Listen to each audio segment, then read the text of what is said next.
The humidity that Thursday evening wasn't just in the air. It sat thick in the chest of Officer Dale Brickman. It was the kind of wet heat that made his uniform shirt stick to his back under the bulletproof vest, a constant, unpleasant reminder of his own discomfort.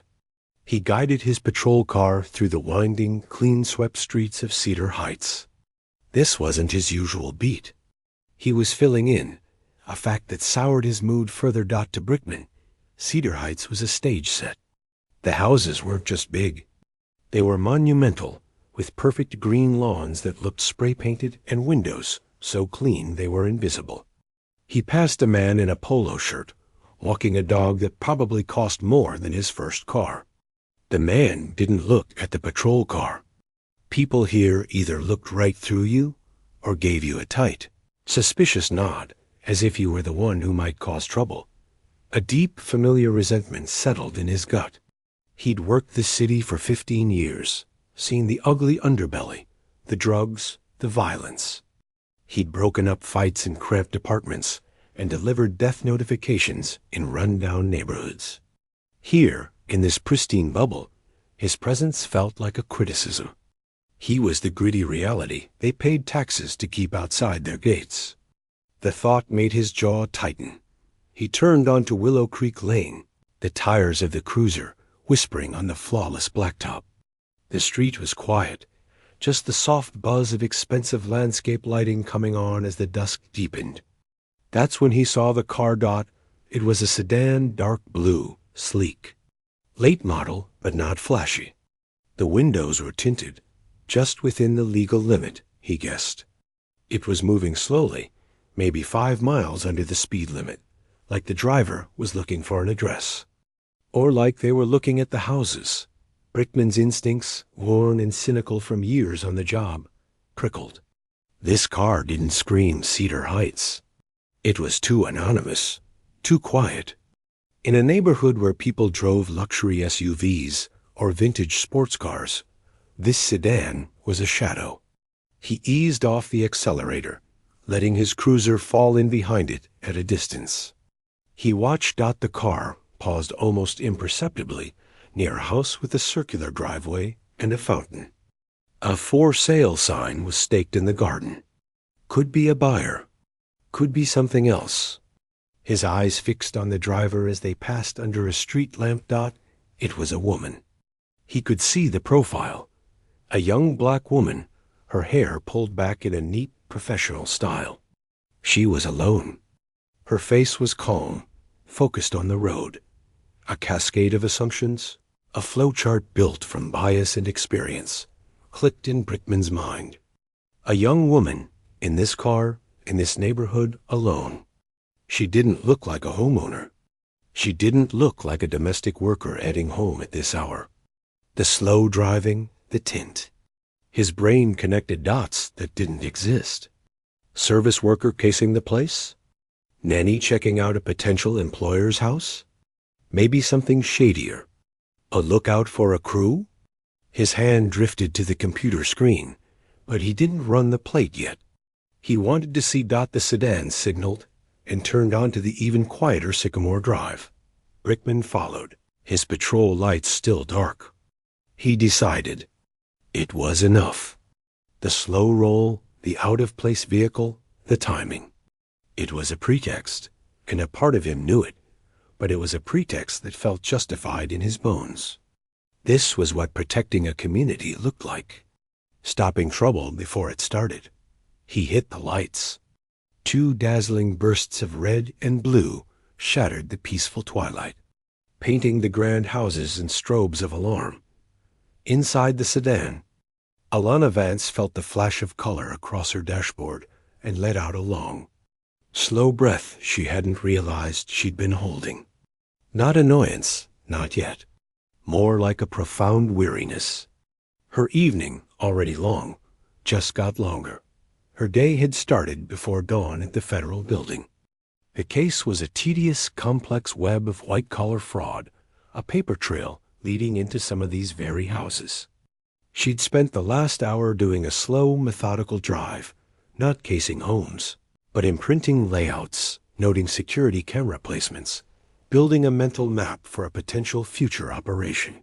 It was boring, essential work. She glanced at the passenger seat. There, half covered by her light tan trench coat, lay her badge case and her service weapon, a black Glock 19. They were her tools, but tonight they were supposed to stay hidden. She was just a woman in a car. She checked her mirror, seeing the cruiser's silhouette. Her training kicked in, overriding the first flicker of personal irritation. Smoothly, she guided the car to the wide, generous curb, coming to a perfect stop. She placed her hands on the wheel at 10 and 2, a deliberate show of non-threat. She watched in the side mirror as the officer's door opened and a figure stepped out. Brickman adjusted his utility belt, the weight of his gun and cuffs a comforting authority. He put on his patrol cap, the broad brim shading his eyes, and started the walk. It was a walk he'd done 1,000 times, a performance of control. His boots were loud on the pavement in the quiet street. He approached the driver's side, but not directly. He came at an angle, past the back of the car, his flashlight beam already dancing over the license plate. Then the interior, a quick, invasive sweep. He saw her, hands on the wheel, looking straight ahead. He saw the trench coat on the seat. Nothing else. He stopped by her window, and she lowered it. The air that rushed in was cool from her air conditioning, carrying a faint scent of her perfume, something clean and citrus-like. "License and registration," he said. His voice was flat, devoid of courtesy. It was the voice of a man stating a process, not opening a conversation. Alana nodded, her movements slow and predictable. "Of course, officer," she said. Her voice was calm, neutral. She didn't reach for anything yet. "May I ask why I was stopped?" He ignored the question. "Your license and registration." "Now, please." The please was an afterthought, brittle and sharp. She turned, leaning slightly to open the center console. His flashlight beam followed her, spotlighting her movements. She retrieved a slim wallet and the car's rental paperwork. As she handed them through the window, her fingers brushed the cool leather of her FBI credential holder inside the wallet. She left it there. This wasn't the moment. Not yet. Brickman took the documents, his eyes scanning them, then scanning her face. The name meant nothing to him. The address on the license was an apartment in the city, miles from Cedar Heights. His suspicion hardened into certainty. "Step out of the vehicle for me, ma'am," he said, taking a step back to give himself space. Alana's eyebrows lifted slightly. "Officer, is there a problem?" "Your left taillight is flickering," he said. It was a lie. A common, almost lazy lie. "I need you to step out so we can take a look." "For safety." She knew it was a lie. The car was a rental, meticulously checked. But to refuse was to escalate. The goal, her training whispered, was de-escalation. Compliance. Get through it. She unbuckled her seatbelt. "Okay," she said, her voice still even. She opened the door and stepped out onto the curb.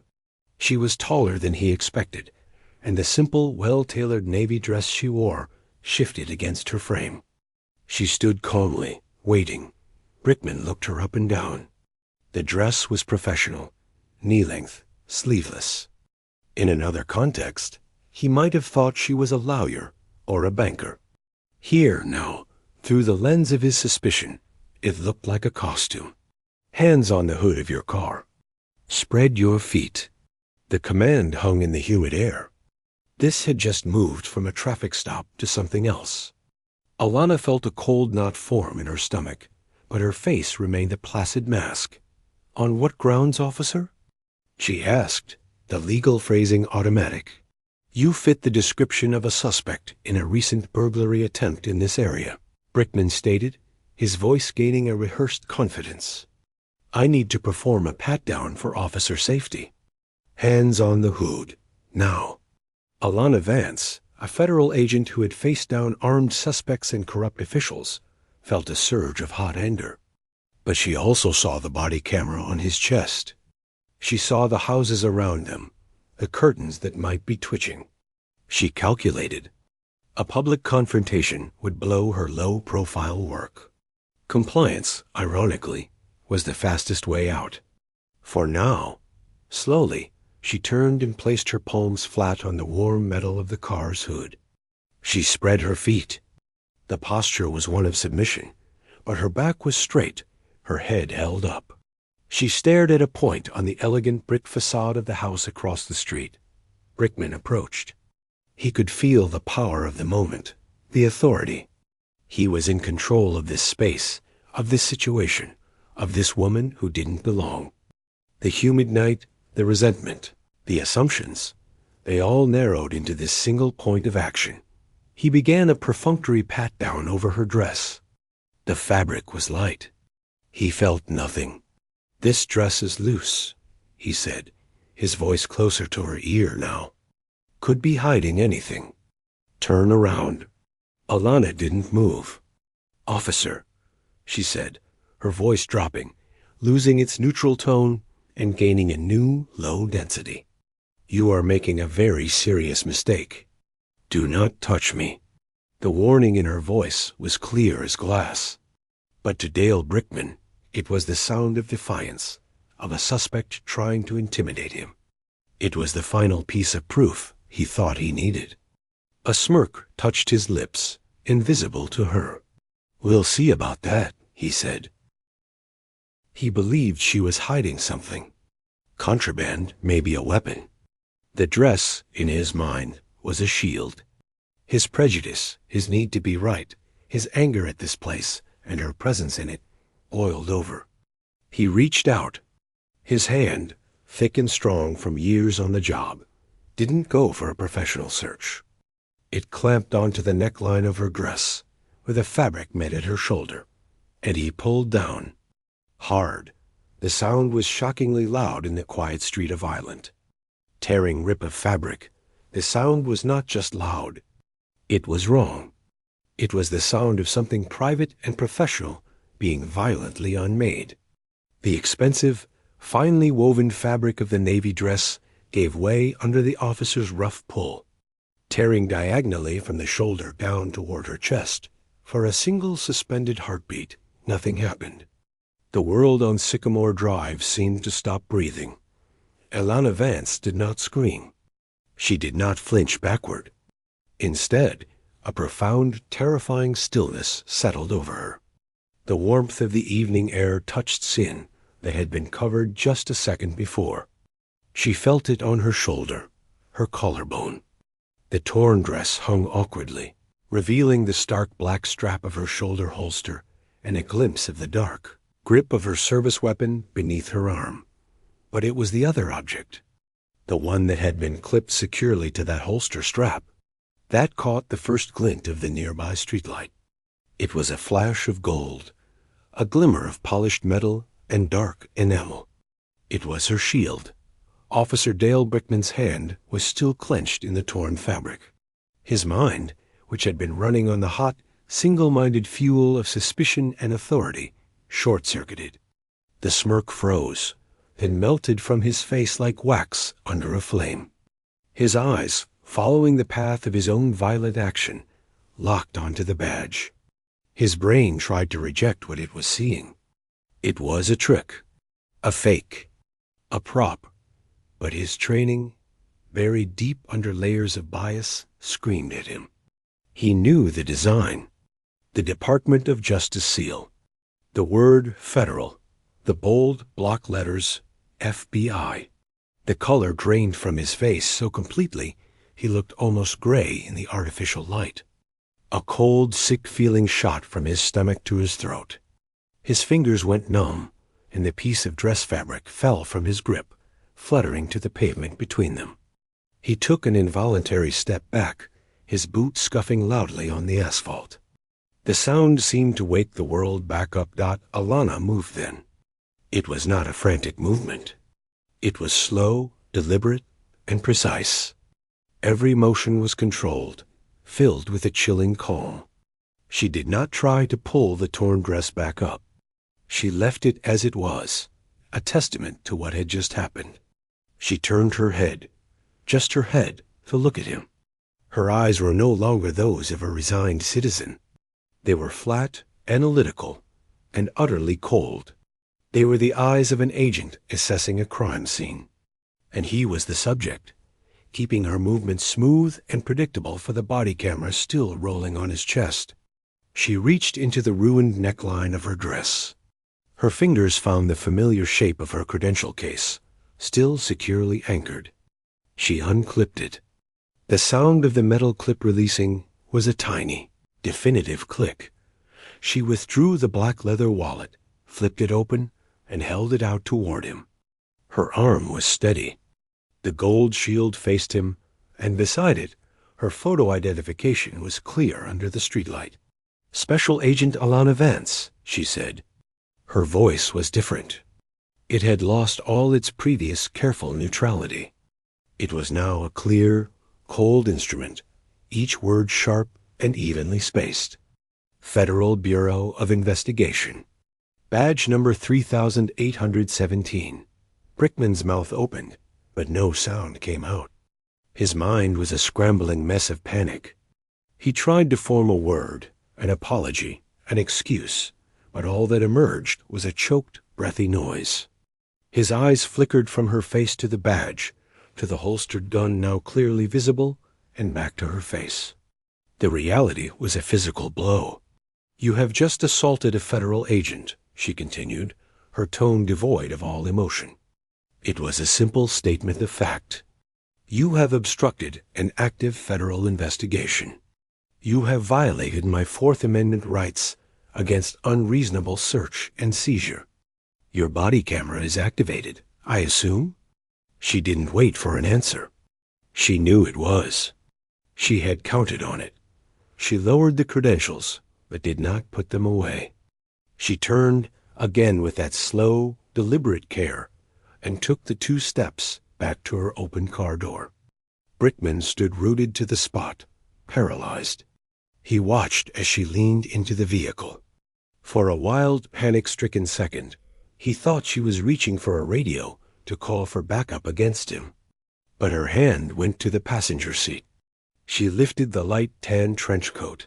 There, in plain view, lay another gun. Her service weapon. A black Glock in a holster. She picked it up, and with a series of practiced motions, she detached the holster from the seat, secured the gun on her hip, and fastened the strap. The entire process took maybe 10 seconds. It was the act of an arming herself, not as a threat to him, but as a reclamation of her own authority. She was no longer a civilian. She was a federal agent, and she was now in command of the scene. The sight of her officially arming herself broke Brickman's paralysis with a fresh wave of terror. "Agent, I didn't know. I thought," the words tumbled out, weak and useless. "Be silent," she instructed, not raising her voice.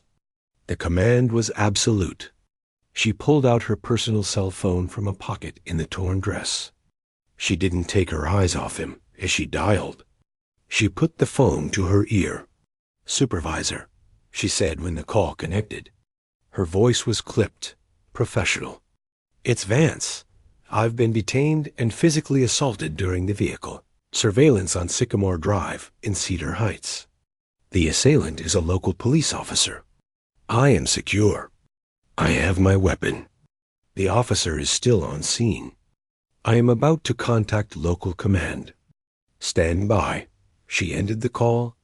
Brickman felt the world narrowing. Assailant. The word echoed in his skull. He wasn't an officer anymore. He was an assailant.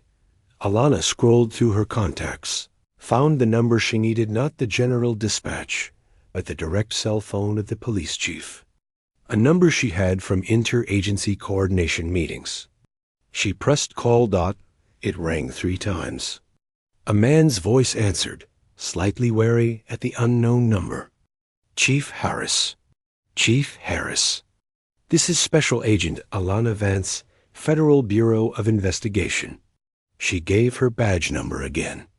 I am currently on Sycamore Drive in Cedar Heights. I have been physically assaulted and illegally searched by one of your officers, Dale Brickman, during the conduct of an official operation. I am standing here with my dress torn by his actions. His body camera is recording. I need you to respond to this location immediately, personally. There was a dead silence on the other end of the line. Then a sharp, horrified intake of breath. Agent Vance, are you injured? Are you safe? I am not physically injured. I am armed and safe. The officer is disoriented and non-compliant with commands. Please expedite. She wasn't asking. She was telling. I am on my way. 5 minutes. Do not escalate, please, Agent. The chief's voice was tight with dread. That is no longer my decision to make, Chief. It is yours. 5 minutes. She hung up. She finally put her credentials away. She then looked at Brickman, who seemed to have shrunk inside his uniform.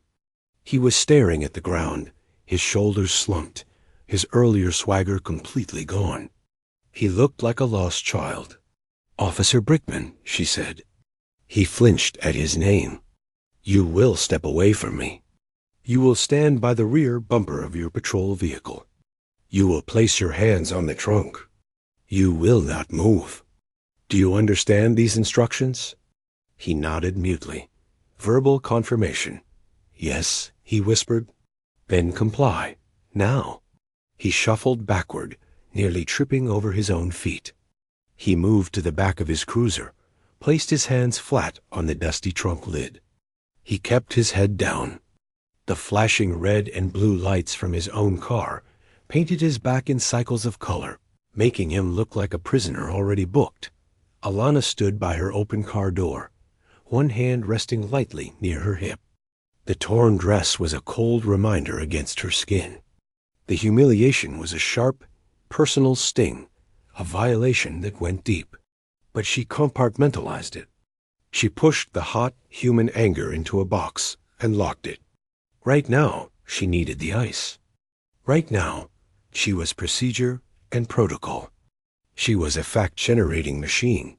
She watched him. She listened to the quiet of the street, knowing it would soon be shattered. She thought about the case files waiting on her desk, the boring paperwork that had just exploded into this mess. And she knew, with absolute certainty, that the man trembling by the police car had just ended his career with one terrible, arrogant pull. The body camera had seen it all. The chief was on his way. The system, slow and flawed as it was, would now engage. And it would not be on his side.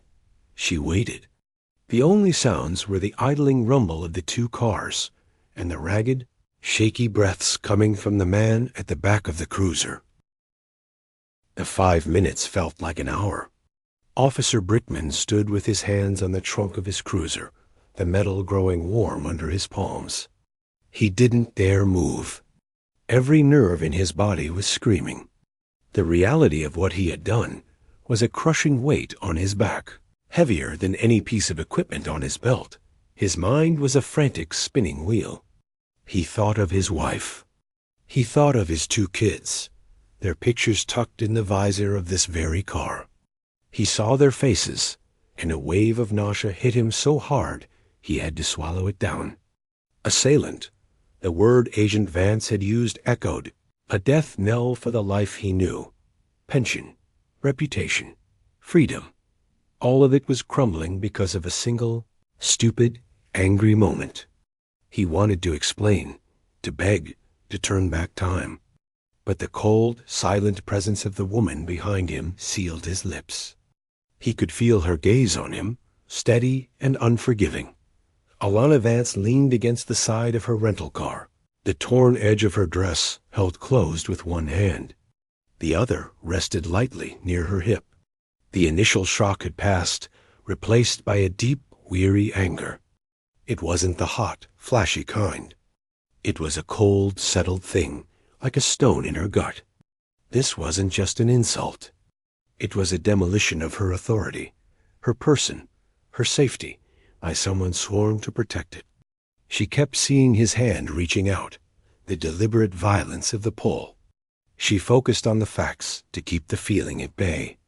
The time, the location, the officer's name and badge number, which she had memorized the moment he stepped into the light. The quiet of Cedar Heights was the first thing to break. Not with sirens, but with the swift, soft approach of unmarked sedans. They appeared at both ends of Sycamore Drive, sleek and dark, sliding into place like sharks blocking a channel.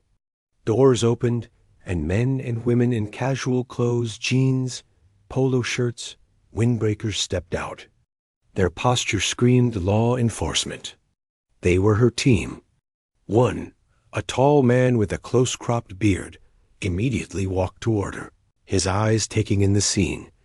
Her torn dress, her weapon on her hip, the officer frozen at his car. "Vance, you good?" His voice was low, all business. "I'm physically fine," she replied, her voice tight. "The officer is Dale Brickman. His body camera is live. He initiated an unlawful stop, escalated to an unlawful search, and physically tore my clothing during what he called a pat-down. I've identified myself. I've contacted local command. Chief Harris is en route." The agent nodded, his face hardening. He gave a sharp hand signal. Two other agents moved to positions that subtly but effectively contained Brickman's cruiser, their hands near their own weapons. They didn't draw. They didn't need to. Their presence was a wall. Then came the official cavalry.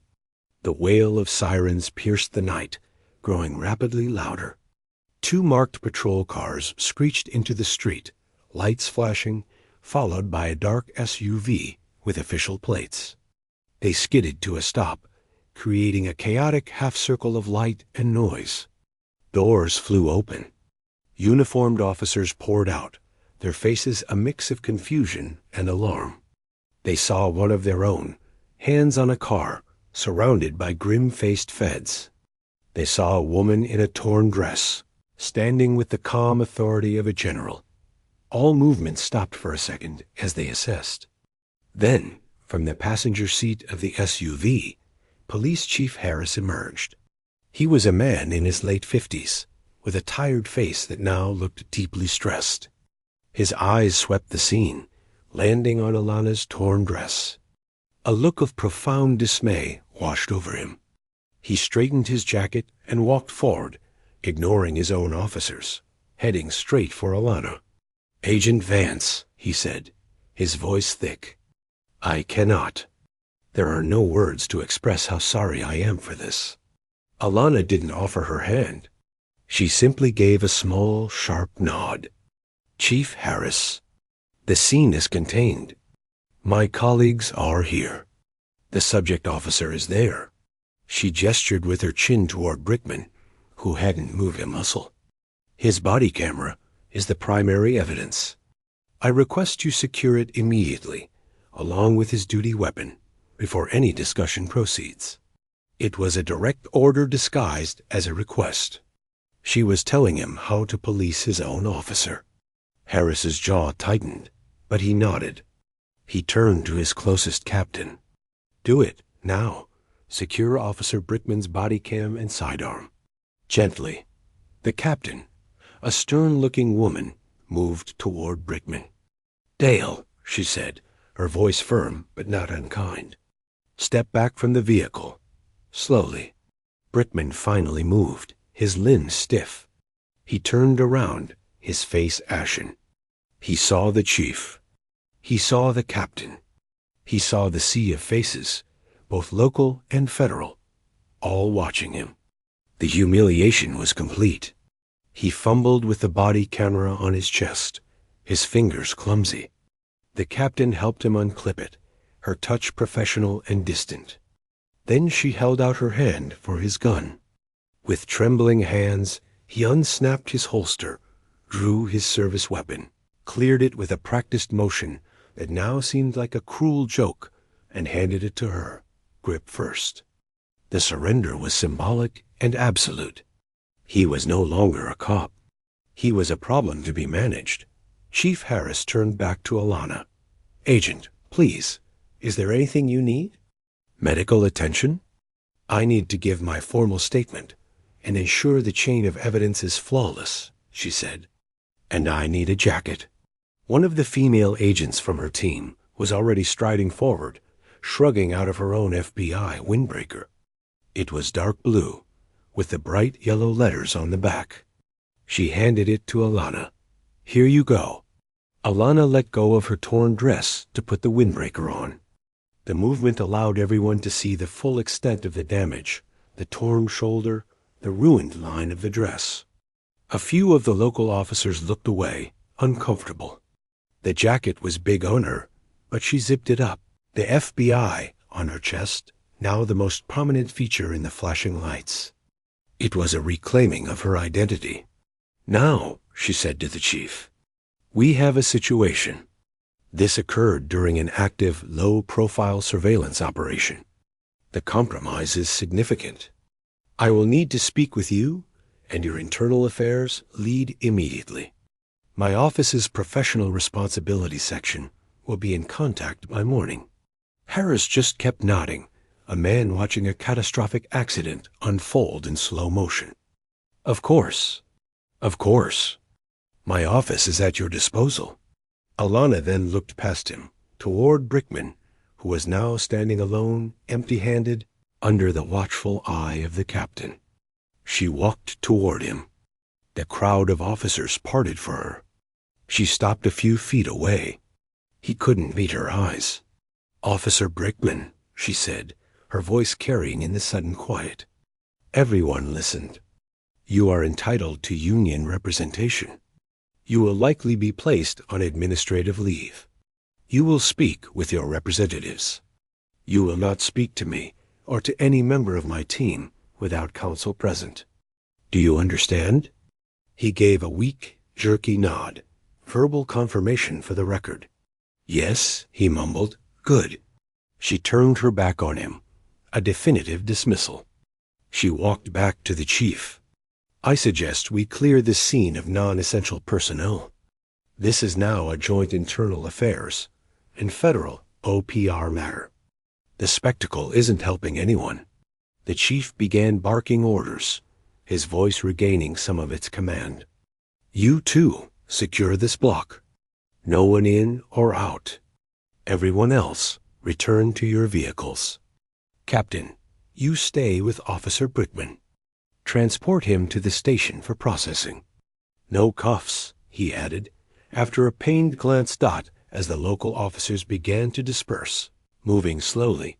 Casting backward glances, Alana's supervising agent approached. "We need to get you debriefed and get a statement on paper tonight, while it's fresh," he said quietly. "I know," Alana said. She looked around at the swirling lights, the stunned faces, the beautiful, quiet street that had become a stage for her violation. The adrenaline was starting to fade, leaving a deep fatigue. The cold stone of anger was still there, but now it was accompanied by a hollow feeling. A career might end tonight. A case might be damaged, and she would have to go home, look in the mirror, and see the memory of a uniformed hand tearing at her clothes. She took a final look at Brickman as he was led to the back seat of his captain's car, not in handcuffs, but in a custody far more profound. He looked small. He looked broken. And as she turned away to get into her own agent's car, she felt no victory. Only the heavy, complicated weight of a truth that could no longer be ignored, captured forever in the lens of a body camera. The ride to the federal building was silent. Alana sat in the passenger seat of her colleague's sedan, the borrowed FBI windbreaker zipped up to her chin. She stared out at the passing city lights, but she wasn't really seeing them. Her mind was replaying the scene on a loop, not with emotion, but with a detective's cold eye. The angle of his approach, the exact words he used, the sound of the fabric tearing. She was building her case, brick by mental brick, walling off the part of her that felt exposed and humiliated. Next to her, the agent driving, the one with the close-cropped beard, finally spoke. "You want to stop by your place first? Change?" "No," Alana said, her voice flat. "I want to get the statement done while every detail is precise. I don't want to lose the thread." He nodded. He understood. They were both professionals. The personal stuff, the messy human feelings, it could come later.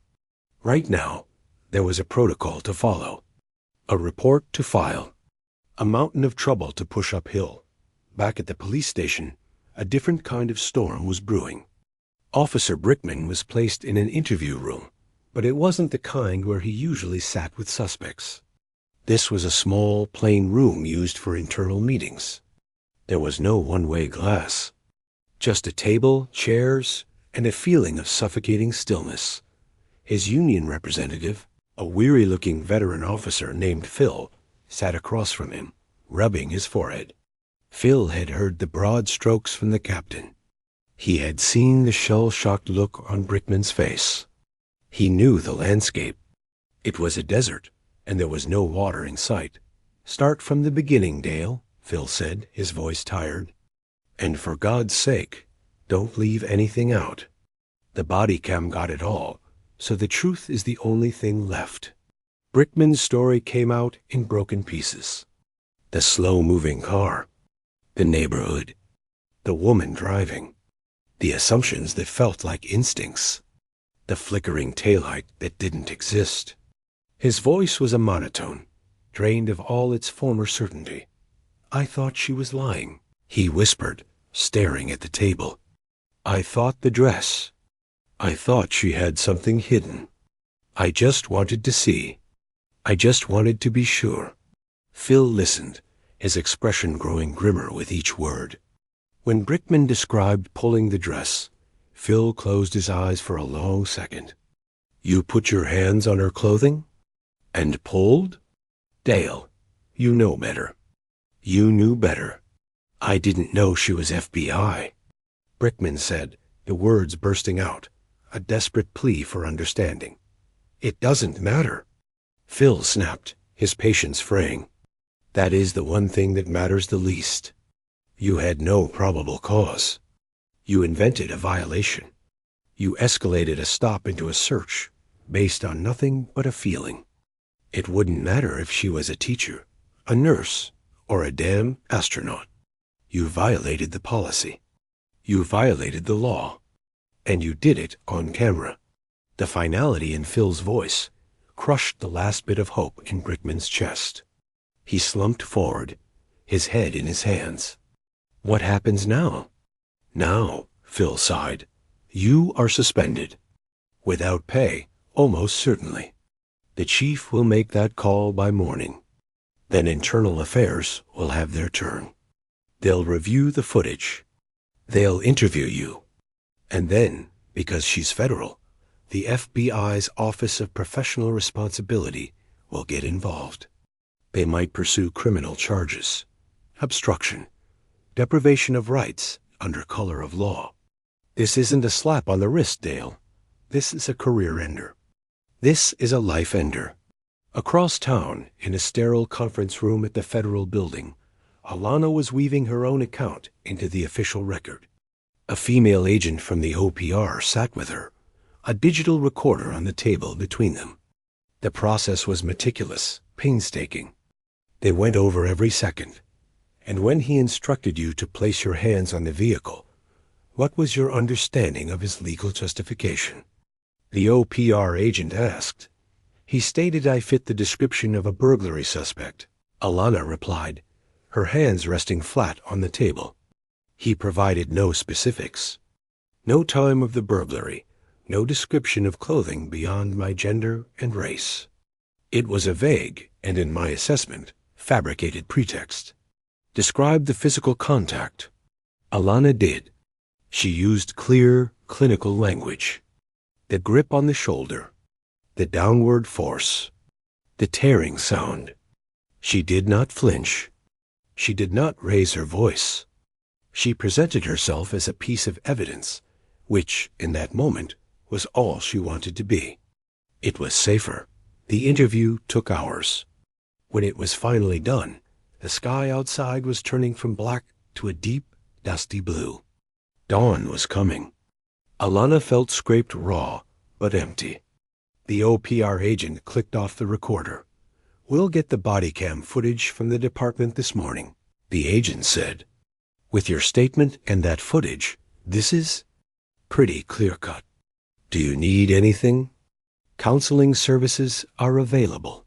"I need to go home," Alana said simply. An agent drove her. Her rental car was still impounded as evidence. Her apartment was quiet and dark. She closed the door behind her, and finally, in the silence, the walls she had built so carefully began to tremble. She took off the windbreaker. She looked at the ruined dress, still hanging on her frame. Carefully, she took it off. She didn't throw it away. She folded it, the torn edges lining up as best they could, and placed it on a chair. It was evidence, too, of a different sort. A hot shower did little to help. The water felt like needles on her skin. She dressed in soft, old-clothes sweatpants and a t-shirt. She made tea, but didn't drink it. She just sat at her kitchen table, watching the sunrise paint streaks of orange over the city.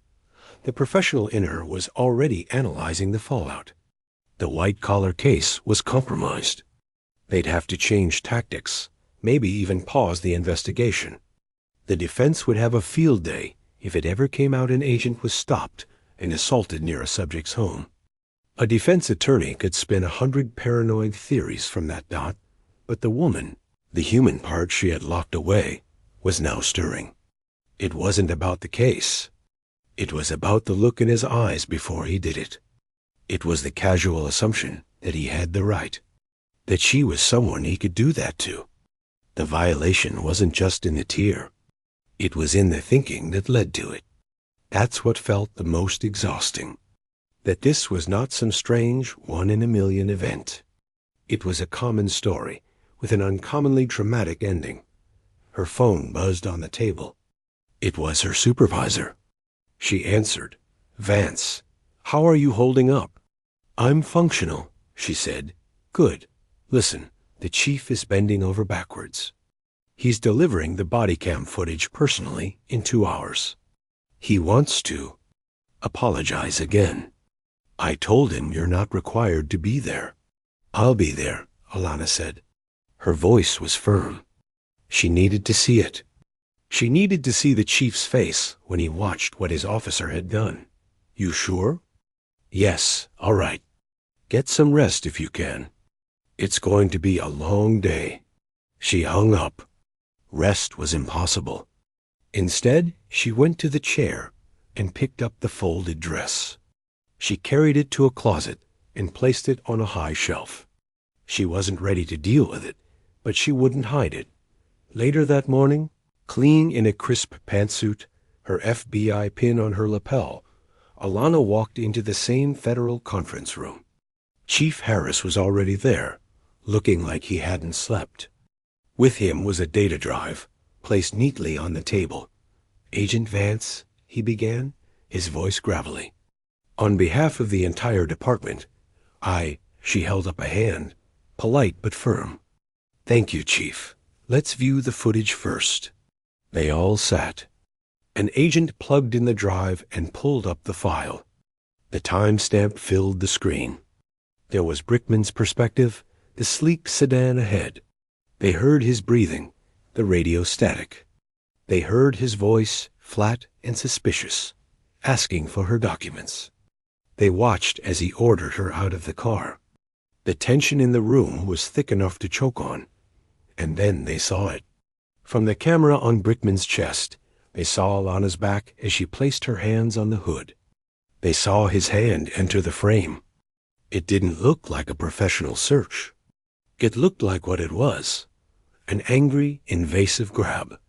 The microphone picked up the terrible, ripping sound with perfect clarity.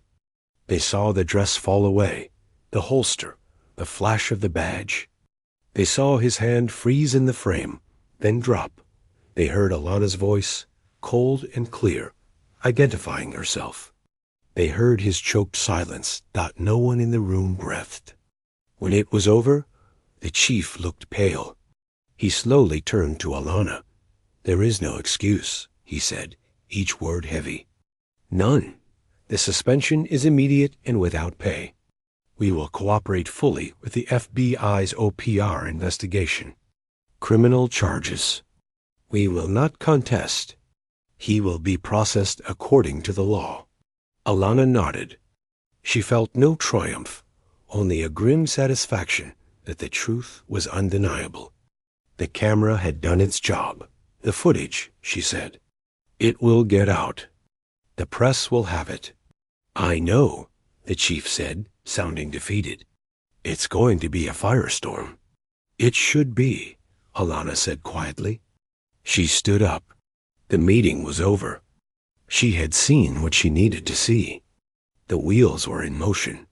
For Brickman, for the department, and for her, there was no going back. The only way was through the long, public, painful fallout that was just beginning. The firestorm began not with a roar, but with a click. A local news blogger, who had a source inside the courthouse, got a whisper about a police officer being charged with a serious offense against a federal agent. A few careful inquiries later, and they filed a public records request for the initial incident report. The department, knowing it was hopeless to resist, released a heavily redacted version.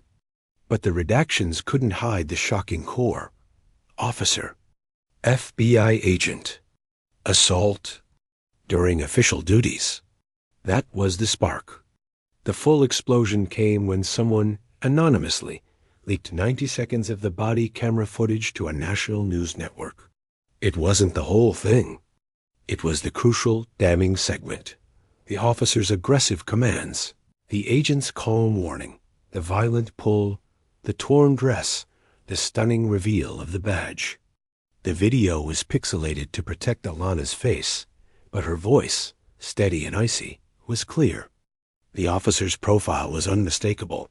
The story dominated the news cycle for a week.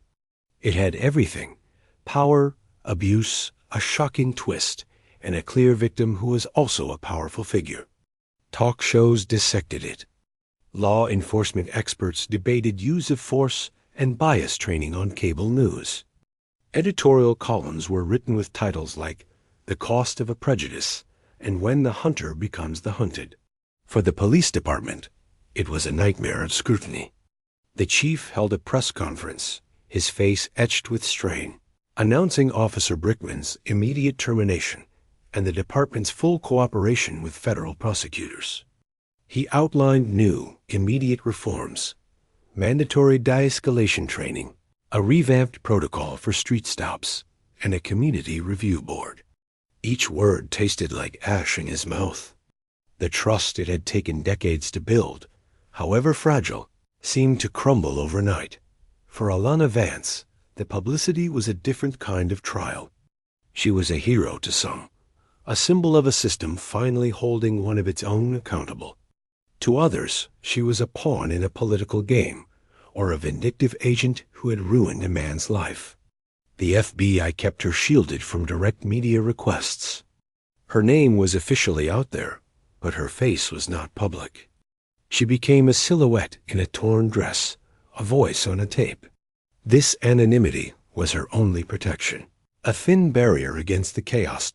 She went back to work after a mandatory 3-day administrative leave.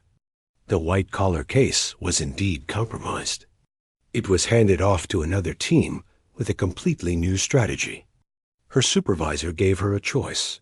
She could take a desk job for a while, something low-profile. Alana refused. "If I step back now," she told him, "it lets what he did win. It changes my career path. I won't give him that." So she was assigned to a different field team, working on a financial crimes task force. The work was dry, full of spreadsheets and bank ledgers. It was exactly what she needed. It was quiet, it was logical, and it was far removed from the humid streets and flashing lights. Her new colleagues knew who she was, of course. They treated her with a careful, professional respect. The incident was an unspoken ghost in the room. Sometimes she caught them looking at her with a mix of curiosity and pity, which she hated. She worked harder than anyone, staying late, her focus absolute. Privately, the department's lawyers worked with federal prosecutors. Facing the undeniable body camera evidence, Brickman's legal team had no room to maneuver. They negotiated a plea deal. He would plead guilty to a federal civil rights violation, deprivation of rights under color of law, and a charge of assault. In exchange, the more severe charges of obstructing a federal investigation were dropped. The sentencing guidelines suggested he could face up to 3 years in prison, though his lack of prior record might reduce that dot the day of the plea hearing arrived. Alana did not have to attend, but she chose to. She sat in the back of the federal courtroom, wearing another navy suit, her posture straight. She needed to see the end of this thread. Dale Brickman was let in. He looked like a faded photograph of the man he had been. His suit was cheap and hung loosely on him. He had lost weight. His eyes were fixed on the floor, never lifting to scan the room. When the judge asked him how he pleaded to the charges, his voice was a hollow whisper. "Guilty, Your Honor."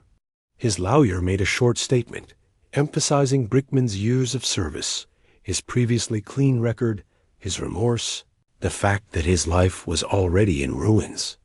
He was a broken man. The judge, a stern woman with gray hair, listened impassively. She scheduled the sentencing for 2 months later. As the hearing ended and Brickman was led away, he finally glanced up. For a split second, his eyes met Alana's across the crowded room. There was no anger there, no plea, just a deep, empty shame. Then he looked down again and was gone.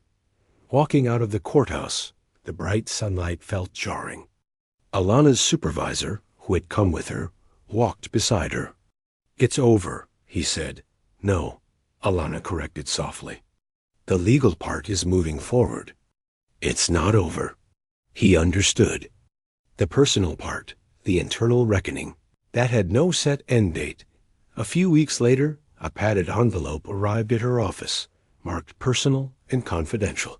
Inside, there was no letter. Just a simple, handwritten note on a plain piece of paper. It read only, "There is no excuse. I am sorry." It was signed with his full name. It had been mailed from his home address. She held the note, feeling the cheap paper between her fingers. The apology meant nothing to the law, and it did little to soothe the memory. But it was a human artifact in a process that had felt increasingly mechanical. It was an acknowledgement, finally, that she had been a person to him, not just an obstacle or a symbol. She didn't know what to do with it. She didn't throw it away. She put it in the small, locked drawer of her desk, next to a spare pen drive and some paper clips. She closed the drawer. Life, stubbornly, moved on. The news cycle found new scandals. The department implemented its new trainings, facing skepticism but trying nonetheless. Alana's new team began to gel. She found a rhythm in the financial data, a puzzle that could be solved without fear or fury. One evening, she was working late again. The office was quiet. She opened her desk drawer to get a paperclip and saw the note again. This time, she took it out. She read the 2 sentences once more. Then she opened her laptop. She had kept the folded, torn dress on the high shelf in her closet. She had not looked at it since that first morning. She knew she couldn't keep it forever. It was a relic of a trauma, and holding on to it too tightly would give it power. But simply throwing it in the trash felt wrong too. It was evidence of something important. Even if the official evidence was stored on a server downtown. She made a decision. She took the dress down. She unfolded it carefully. The tear was clean, a violent slash in the fine fabric. She got a pair of scissors from the kitchen. Slowly, methodically, she cut the dress into long, thin strips. She cut until it was no longer a dress, just a pile of blue cloth strips. She put them in a paper bag. The next day, on her way to work, she stopped by a community arts center in the part of the city where she had grown up.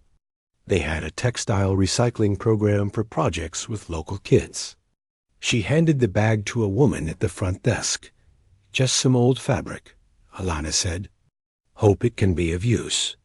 The woman smiled, thanking her. It was a small, quiet act.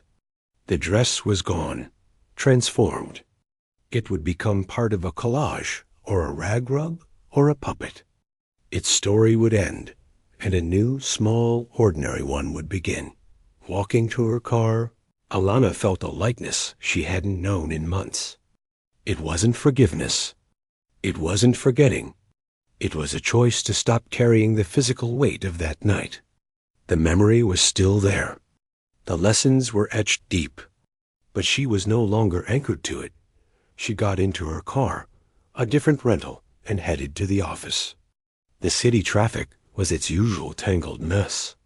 She saw a patrol car from a different municipality glide past in the other lane. Her heart didn't skip a beat. Her hands didn't tighten on the wheel. She just noted it and drove on. She was going to work. She had a job to do. And for the first time since the stop on Sycamore Drive, that future felt like her own again.